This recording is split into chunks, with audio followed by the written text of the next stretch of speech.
آپ لوگوں نے سنا ہوا ہے سب سے بہترین شادی وہ ہے جو کم سے کم خرچ میں ہو. تو اس کا مطلب یہ ہوا کہ سب سے زیادہ خرچ میں جو شادی ہو رہی ہے وہ کیسی شادی ہوگی؟ کم کا الٹا زیادہ، بہترین کا الٹا بدترین. تو سب سے بدترین شادی وہ ہے جو زیادہ سے زیادہ خرچ میں ہو. مگر بہت ادب اور احترام کے ساتھ 99% آج معاشرے کے جو لوگ ہیں، چاہے ڈاکٹر صاحب ہوں، انجینئر صاحب ہوں، ٹیچر صاحب ہوں، عالم دین صاحب ہوں، یا کہ پڑھا لکھا ہو، نہ پڑھا لکھا ہو، نماز پڑھنے والا ہو یا نہ پڑھنے والا ہو، تو ہم لوگ اس طرح کی شادیاں جس کے اندر بے تحاشا بے فام پیسوں کا خرچ کیا جاتا ہے، اور وہ ایک دن اپنی واہوائی کے لیے، وہ ایک دن اپنے ورچسو کو بتانے کے لیے میں نے کتنے لوگوں کو بلایا، کتنا تام جھام کیا، کتنی لائٹنگ لگایا، اور کتنے لوگوں کو کتنے طرح کا کھانا کھلایا، یہ اپنا ایک دن کا بڑپن، اپنے ایک دن کے ورچسو کو ثابت کرنے کے لیے 99% امت کے لوگ اس طرح کی شادیوں کے اندر ملوث ہیں. اور یہ جو غیر شرعی، غیر اخلاقی، خرچیلی اور مہنگی شادیاں ہو رہی ہیں معاشرے کے اندر، اس کی وجہ سے ہر نئے دن ہم لوگ معاشی طور پر، تعلیمی طور پر، اخلاقی طور پر، سماجی طور پر، اور آگے جا کے ڈاکٹر صاحب جیسا بتا رہے تھے سیاسی طور پر پیچھے اور پیچھے سے پیچھے جا رہے ہیں، اور ہم کو اس سے کوئی لینا دینا جا رہی ہے. آپ لوگوں کی اطلاع کے لیے ناندیڑ شہر کے اندر 1200 سے زائد لڑکیوں کے خاندان کو میں جانتا ہوں. 1200 ایسی بچیوں کو میں جانتا ہوں جن لوگوں کی عمریں 28 سال، 30 سال، 32 سال، 35 سال، 40 سال، 42 سال، 45 سال. ابھی بایو ڈاٹا آپ لوگ دیکھیں گے، اس میں بھی ایسے بایو ڈاٹا ہمارے پاس میں ہیں. تو یہ جو بچیاں، یہ جو بہنیں ہماری گھروں پر بیٹھی ہوئی ہیں، وقت پر ان کی شادیاں نہیں ہو پا رہی ہیں. اور بھی کچھ وجوہات ہو سکتے ہیں، مگر میجر جو کارن ہے، میجر جو وجہ ہے وہ یہی ہے کہ سماج کا پریشر ہے. اس طرح سے شادی ہونی چاہیے، اتنا خرچہ ہونا چاہیے، لینا دینا ایسا ہے، ہمارے بہن کو ایسا دیے، ان کے جیٹھ کو ایسا دیے، ان کو ایسا کیے، اس کے حساب سے وہ شادی نہیں کر پا رہے. اور یہ جو 1200 سے زائد لڑکیاں ناندیڑ شہر میں، اور ایسی بھی بچیاں ہوں گی جن کو میں نہیں جانتا ہوں، اور اگر ناندیڑ ضلع کی اگر بات کی جائے تو میں سمجھتا ہوں ہزاروں ایسی بچیاں ہیں جو وقت پر شادی نہیں ہو پانے کی وجہ سے گھروں پر بیٹھی ہوئی ہیں. اور ان بچیوں کے جو احساسات ہیں، ان کے جو جذبات ہیں، ان کی جو بددعائیں ہیں، اس کے اندر میں، آپ، مولانا صاحب، یہاں جتنے لوگ بیٹھے، ہم سب لوگ، چاہے وہ لیڈیز ہو یا جینٹس ہو، وہ سارے لوگ جو ایسی خرچیلی، مہنگی، غیر شرعی شادیوں میں شامل ہوتے ہیں. نہ صرف شامل ہوتے ہیں، وہاں پر جا کر ایک دوسرے کو مبارکباد بھی دیتے ہیں، واہ واہ کتنا بڑا کام کیا تو نے، وہ اللہ کے رسول کی جو سیرت تھی اس کو پیروں کے نیچے رون دیا تو نے، بہت بہترین کام کیا، مبارکباد، اس کو ستائش دی جاتی ہے. بات بری یا اچھی لگ سکتی ہے، اپنی جگہ پر ہے، مگر حق بات یہی ہے کہ شادی کو جس طرح سے ہونا چاہیے، شادی کے اندر ایجاب و قبول، وکیل صاحب، 2 گواہ، والدین، دلہا دلہن، ان کو اگر چھوڑ دیا جائے تو باقی کسی کو وہاں جمع ہونے کی، کھانا وانا کھانے کی تو بات آگے کریں گے ہم لوگ، ان لوگوں کو وہاں پر جمع کرنے کی یا کروانے کی کوئی گنجائش، اس کا کوئی شرعی جواز نہیں. مگر جیسے میں نے بتایا کہ 99% لوگ ایسی شادیوں کے اندر ملوث ہیں، کسی بھی مکتب فکر سے منسلک ہو، کسی بھی جماعت سے ان کا تعلق ہو، کتنی بھی بڑی ان کی داڑھی ہو، کتنی بھی نمازیں پڑھنے والے ہوں، حج اور عمرہ کرنے والے ہوں، ہم سب لوگ کسی نہ کسی وجہ سے ایسی شادیوں میں انوالو ہو رہے ہیں. حل کیا ہے؟ میں حل بتاؤں گا، آپ کو جواب مل جائے گا.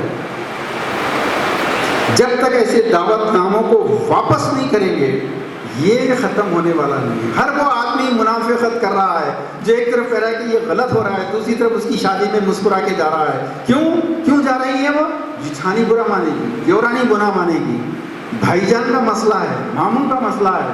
اللہ سے، اللہ کے نبی سے رشتہ ٹوٹتا ہے، ٹوٹے، کوئی بات نہیں، میں لوگوں کو ناراض نہیں کر سکتا. یہ پرابلم ہے. اس ڈوری نے، آر ایس ایس اور بی جے پی نے اتنا ڈیمیج نہیں کیا، بخدا نہیں کیا. اس نے وہ بلڈوزر چلا رہے ہیں، انکاؤنٹر کر رہے ہیں، بالکل صحیح ہے. پورے ملک کا سمویدھان چینج کر رہے ہیں، مائنورٹیز کے، مسلمانوں کے رائٹس ختم کر رہے ہیں، بالکل صحیح ہے.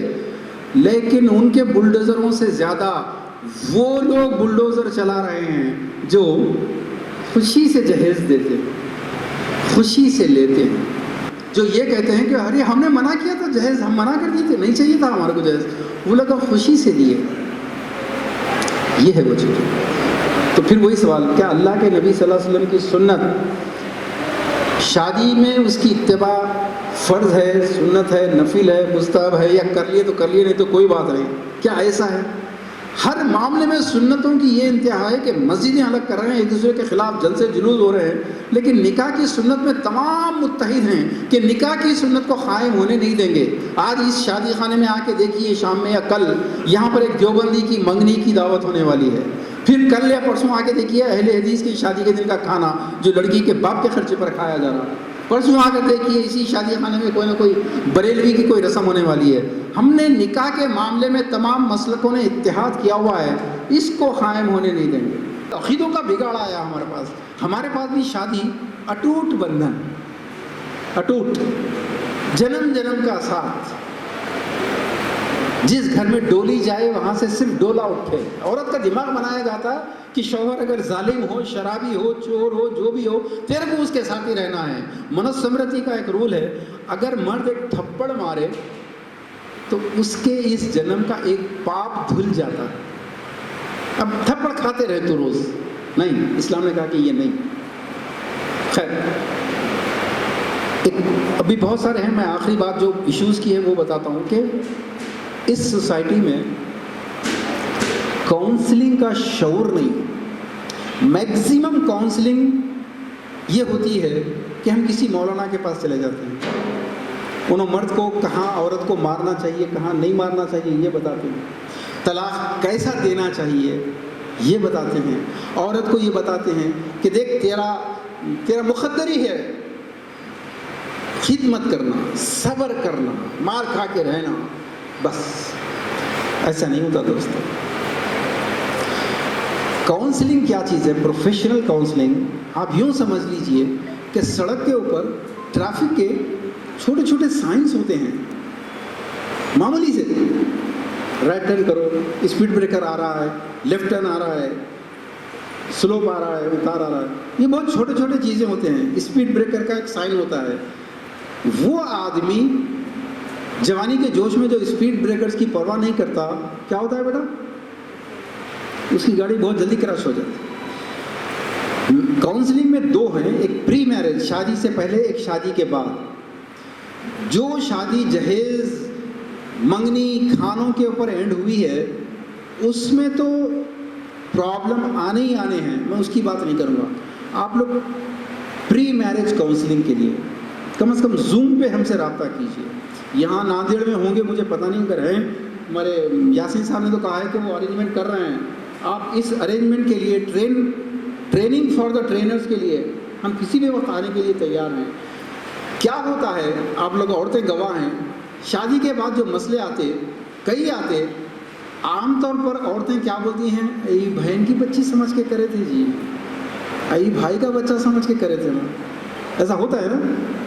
ارے کیا بول رہا ہوں. اچھا طے کیا کرے تھے شادی کی بات چیت میں؟ کتنے لوگ ہوں گے، کھانا کیا ہوگا، گولڈ کتنا ہوگا، وغیرہ وغیرہ. جو نہیں کرنے کے ہیں وہ طے کرے تھے، اور جو پہلے طے کرنا ہے وہ نہیں کرتے. مہر پہلے طے کرو، اگر مہر ہوگا تو پھر ڈوری ختم ہو جاتی ہے. لیکن شادی سے پہلے کاؤنسلنگ کے لیے لوگ اس لیے نہیں آنا چاہتے کہ ہمارے پاس حیدرآباد میں جو سسٹم ہے، شادی سے پہلے ہم 2000 روپے پر سیشن چارج کرتے ہیں ان کو. پہلے بہت فری میں کرتے تھے، مگر شکریہ بھائی، بہت بہت شکریہ جب سے بولے لوگ. اور جب جھگڑا ہوتا سیدھے پولیس والے کے پاس جا کے وکیل کے پاس 10,000 روپے کی نوٹاں رکھتے. ہم نے کہا کہ نہیں، اس قوم کے ساتھ فری کا کوئی نہیں کرنا. وہاں طریقہ یہ ہے پروفیشنل، لڑکا لڑکی دونوں کے پیرنٹس موجود ہونا. 1 گھنٹہ وہ سیشن، 40 کے 45 کے قریب سوالات ہیں. اب مثال کے طور پر بچہ دبئی کا ہے، بچہ شادی کے بعد دبئی واپس جانے کے بعد بچی کہاں رہیں گی، ایک سوال ہو. اس پہ جھگڑے ہوتے ہیں. بچی کا، بہو کا زیور کس کے پاس رہے گا، ساس کے پاس یا بہو کے پاس؟ کہاں رہنا چاہیے بھائی آپ بولیے؟